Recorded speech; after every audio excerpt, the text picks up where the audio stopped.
মানে থাবর দেওয়া দিয়েছে, আমি সঠিক স্পর চশমাটাই লাগিয়ে চশমাটা পড়িয়ে গেছে, টুপিটা পড়িয়ে গেছে। তখন আমি ওইটা যখন আমি উঠান দিছি তখন ও আমার পিঠে আঘাত করছে। পর্যন্ত যত মিছিল মিটিং হয়েছে আওয়ামী লীগের, আমার কোনখান দেখছো? আমি মুক্তিযোদ্ধাদের নিয়ে নামি কোনো দাবি দেওয়া থাকলে। আমি মুক্তিযোদ্ধা নিয়েই এখন বাস করি, বয়স্ক মানুষ। তারপরে আমি প্রতি বছর হজে যাই। এরপর যে মানে যা কইল তো সব কিছু মিলেইয়া এখন দেবে, আমি তো আবার ডাইনার দেও না। এরপরই একটা শেষ দিকে তখন ওই আমার মানে থাবর দেওয়া দিয়েছে, আমি সঠিক চশমাটাই লাগিয়ে চশমাটা পড়িয়ে গেছে, টুপিটা পড়িয়ে গেছে। তখন আমি ওইটা যখন আমি উঠান দিছি তখন ও আমার পিঠে আঘাত করছে, আর ওই মাথার উপরেও একটা আঘাত করছে। মিটিংয়ে বসিয়া অনেক কথা বলে, এটা আমি মুক্তিযোদ্ধার চেতনায় বিশ্বাসী না। মুক্তিযোদ্ধার কোঠা বাতিল করবে, সেখানে আমি মুক্তিযোদ্ধাদের পক্ষে কথা বলব না? বিবেকটা তো যাই হোক।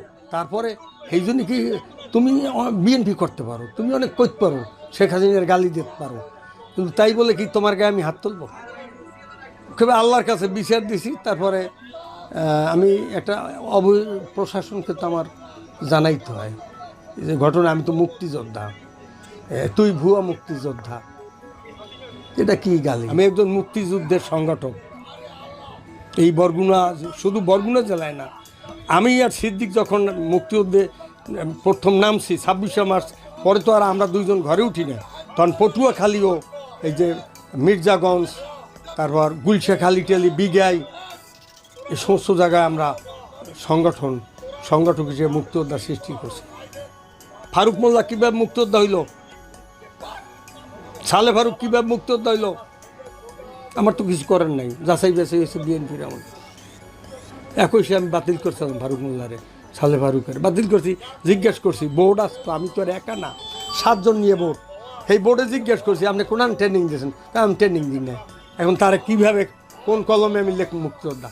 আমার আমলে এইগুলি তো এক আমল, আওয়ামী লীগের আমল, গেজেটটাই হয়েছে বিএনপির আমলে,